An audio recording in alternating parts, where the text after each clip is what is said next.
Благодарам председателя, почитуван министер Османи, почитувани колеги пратеници, почитувана јавност. Предлог заклучоците беа елаборирани и од председателот на комисијата Милошевски, и колегата Пренџов и колешката Ели Банова кажа зошто сметаме дека не е лоша идејата да донесеме и ние како држава една резолуција со која што ќе поставиме една заедничка национална и државна црвена линија околу тоа што Македонија во меѓународниот поредок во овие околности требари за одржување и развивање на билатералните односи со нашите соседи, како и за отпочнување на сосема заслуженото и заеднички направеното од сите политички партии, од сите македонски граѓани, повеќе од, речиси, 20 години кон патот за Европската Унија. Јас ќе кажам, бидејќи сум сведок и на потпишувањето на договорот за стабилизација и асоциација во 2001 година, и за многуте успешни позитивни препораки што ги добивавме од Европската комисија и Видовската комисија, и видовме дека онаму каде што сме тргнати, не сме тргнати за да се вратиме во 19 век, туку сме тргнати за да станеме дел онаму каде што припаѓаме, а тоа е и вековна историска цивилизацијска победа на полуконтинентот Европа, тоест она што се смета како отпадот на Европа или Балканскиот полуостров конечно да биде прифатен како еднаквов помеѓу еднаквите на европско тло. И тоа го говорам во политичка смисла, секако да не ми замерат членките на Европската Унија, сметам дека Балканот изобилува и со традиција, и со историја, и со култура, и со многу умни луѓе од кои што само можеме да се гордееме. И тие исто така учеле од нас.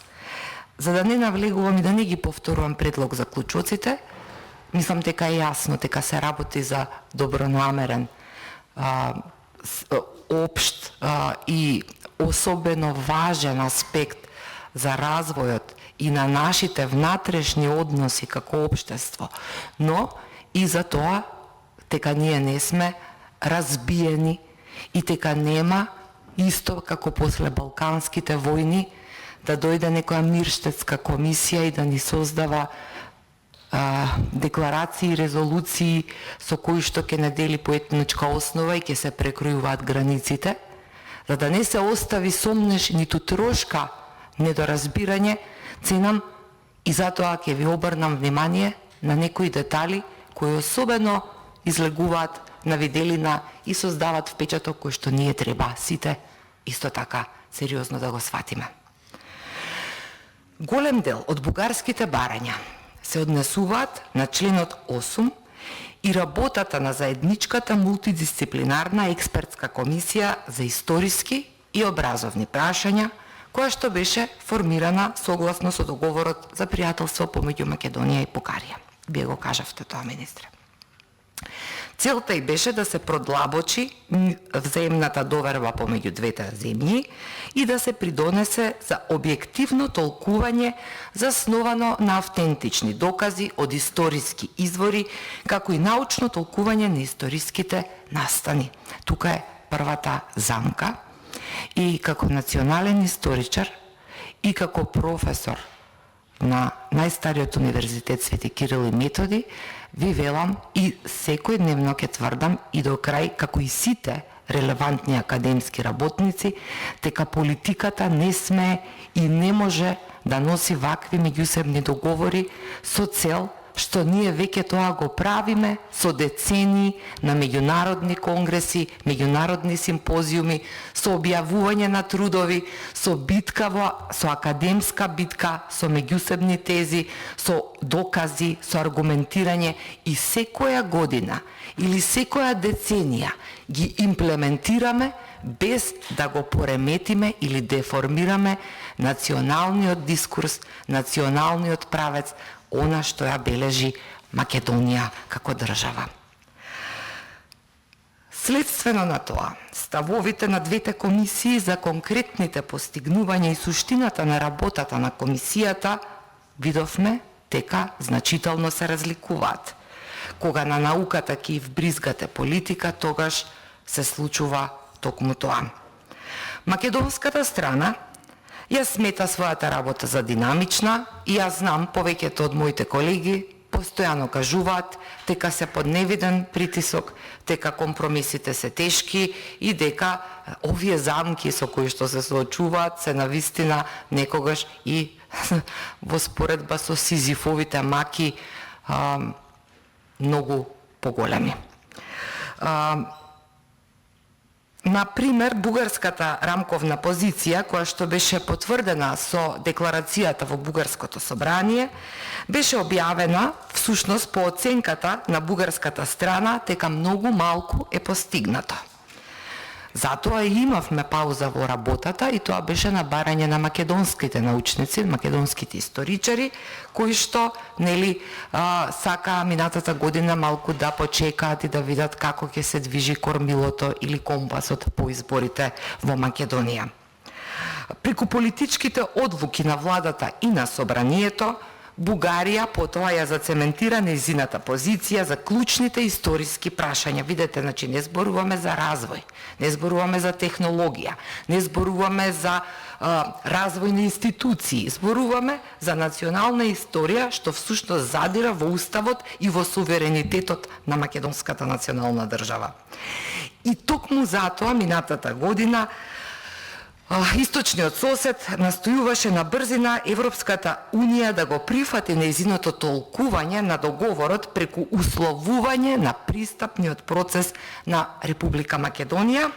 Ова всушност ја компрометираше работата на комисијата и ги дискредитираше принципите на договорот. Значи зборувам за билатералниот договор подпишан во август 2017 година. Сега се чини дека бугарската и македонската страна во основа различно ги толкуваат термините споделена или заедничка историја, која се користи во договорот за пријателство. Бугарската страна, преку едноставно додавање на одредницата до 944 година, замислете, нашиот сосед ни кажува и временска рамка од кога ние смееме да сметаме на собствената историја, непознат феномен до сега, во изјавата и во рамковната позиција, која инаку ја нема во договорот, се обидува да ги легитимира нејзините барања дека македонската нација била создадена во 944 година и дека пред тоа Македонија и Бугарија имале заедничка историја.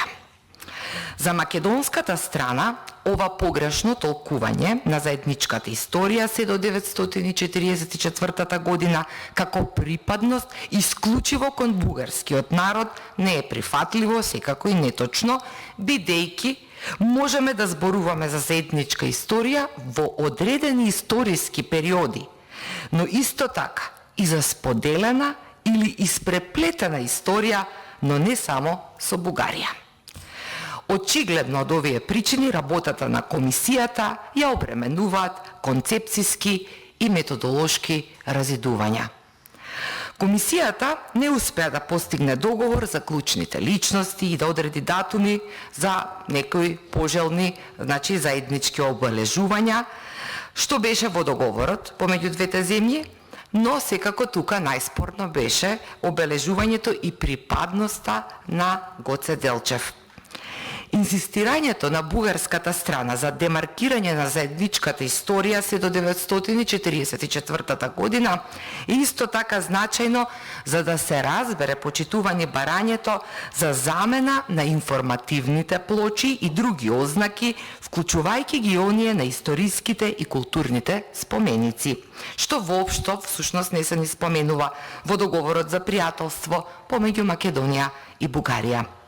Бугарската рамковна позиција подетално го објаснува следното барање: да се отстранат од плочите и надписите на спомениците спомен, обележијата и зградите текстови кои отворено покажуваат омраза против Бугарија, како што се оние кои содржат квалификации како бугарски фашистички окупатор.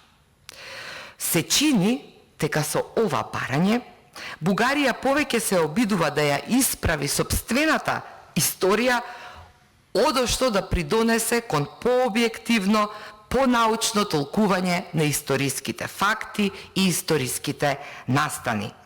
Од таа причина, според некои мислења, дискусијата би можела да започне со признавањето и дискутирањето на воените злосторства створени од страна на бугарските окупаторски сили на македонска територија за време на Втората светска војна, што представува многу позначајно прашање отколку тоа дали некој себе си се нарекувал македонец, бугарин, македонски българин или како и да е во 19 век.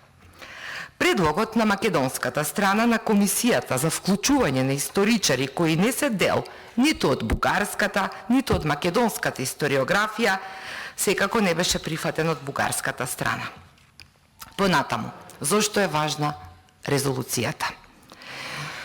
Со изјавата се побара од нас како држава да не се повикуваме на никакви историски и демографски основи за барање статус на малцинство за ниту една група на граѓани на територијата на Република Бугарија и да престане со секаква поддршка на организациите кои што тврдат постоење на така нареченото македонско малцинство во соседна Бугарија, вклучително и во меѓународните организации, како што се Советот на Европа и во мултилатералните формати и механизми те за наблюдување.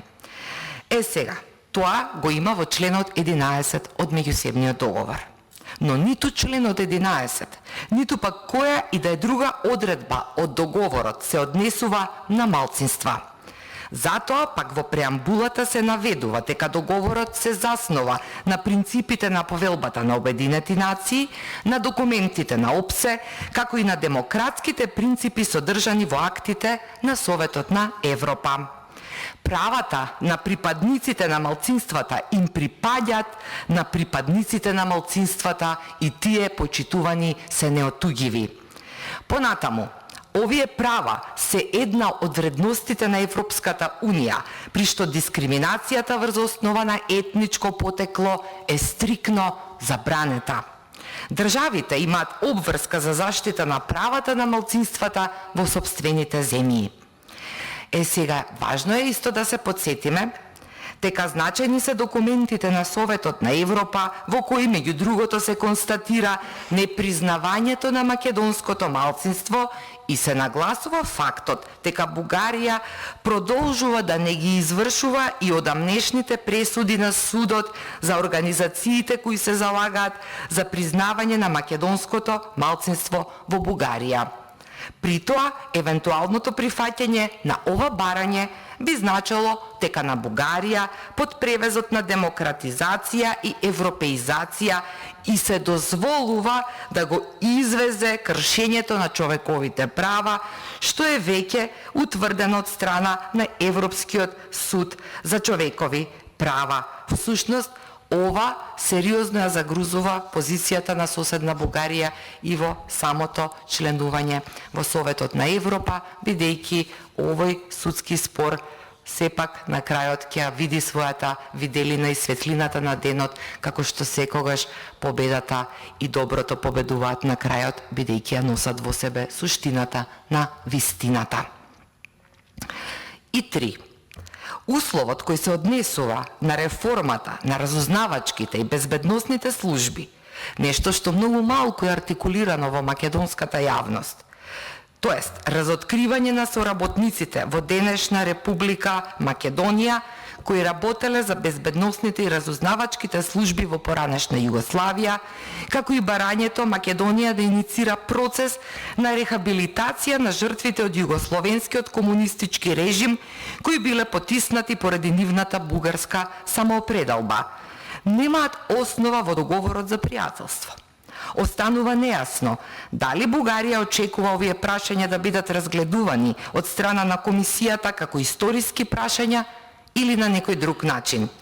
Тие се чинат излишни и веројатно несоодветни ако се има во предвид дека рамката на пристапните услови кон Европската Унија за овие прашања е веќе воспоставена и истата еволуира врз основа на Европскиот систем на човекови права, вклучувајќи ја и судската практика на Европскиот суд за човекови права, стандардите на Венецијанската комисија и така натаму, и така натаму. Бугарското барање, Македонија и Европската Унија да го користат единствено целото име на земјата, но не и кратката форма, предвидена со Преспанскиот договор, бидејќи дел од географскиот регион Северна Македонија потпаѓа во рамки на суверената територија на Република Бугарија, нема основа во договорот за пријателство и е спротивно на Преспанскиот договор. Тоа е спротивно и на решенијата кои следеа во Обединетите нации, каде што се регистрирани и целото и краткото име на земјата. Покрај тоа, ова барање всушност не се однесува само на преговарачката рамка, туку и на употребата на името на државата во Европската Унија воопшто. Бугарија инсистира јазичната клаузула која се употребува во билатералните договори помеѓу Софија и Скопје да се применува и во Европската Унија, официјалниот јазик на Република Македонија, вклучително и во идната преговарачка рамка, бидејќи Бугарија не го признава македонскиот јазик. Изјавата и рамковната позиција излегуваат надвор од договорот за пријателство, кој се повикува на македонски јазик, но додава во согласност со Уставот на Република Македонија. Ова исто така спротивно на Преспанскиот договор, кој експлицитно говори за македонски јазик. Признавањето на македонскиот јазик и на посебната македонска историја, култура и наследство во Преспанскиот договор се толкуваат како клучни постигнувања за македонците при решавањето на спорот билатерален со нашиот јужен сосед околу нашето уставно име. Со бугарското барање, почитуван министер, Преспанскиот договор да се спроведува паралелно и со строго придржување кон договорот за пријателство помеѓу Македонија и Бугарија, се воспоставува некаква хиерархија помеѓу двата договори, со тоа што се дава приоритет на договорот за пријателство помеѓу Македонија и Бугарија, што нема основа во меѓународното право. Двата се билатерални договори помеѓу две суверени држави, со таа разлика што договорот од Преспа е посведечен и има трет потпис, тоест има представник од Обединетите нации. Со него се става крај на спор во кој што посредува Обединетите нации, а неговите резултати се констатирани од страна на Обединетите нации. Анализата на бугарските барања покажува дека тие значително одстапуваат од суштината на членовите во договорот или дека со нив се додаваат нови услови кои што немаат никаква основа во договорот. Бугарија реши да искористи својата новостекната позиција како земја членка на Европската Унија за принуда и за наметнување на незините национални интереси, односно на актуелната перцепција за незините национални интереси. Таквото толкување и можна примена на принципот на добро соседство се спротивни и на меѓународното право, се повикувам на повелбата на Обединетите нации, која се заснова на пријателските односи помеѓу нациите врз принципите на еднакви права и на само определување. И секако декларацијата за принципите на меѓународното право за пријателски односи и соработка помеѓу земјите во согласност со повелбата на Обединетите нации, која секако ги определува принципите и за добрососедство. Бугарија ги избрала само членовите на договорот за пријателство кои што се однесуваат на историјата и идентитетот, како посебни услови кои што ги поставува за напредокот на Македонија во пристапните преговори. Таа воопшто не споменува ниту еден од членовите кои што се однесуваат на соработката помеѓу двете земји во многу други области содржани во договорот. Преска споменав движење на услуги, стоки, капитал, заеднички инвестирања, царина, туризам, транспортни поврзувања, комуникацијски врски, проекти од културата, проекти од здравствената заштита, социјалата, спортот, авторските права и така натаму и така натаму. Таму, министре, нема ништо од тоа. Поради сето ова, почитувањето на бугарската страна на принципот пакта сунт серванта во согласно со Виенската конвенција за договорно право станува многу проблематична. Ова ви го кажувам не затоа што не го знаете. Ова ви го кажувам за да ве натерам да се отворите и да имате поголема доверба и во опозицијата кога станува збор за суштински национални прашања за унитарна Македонија.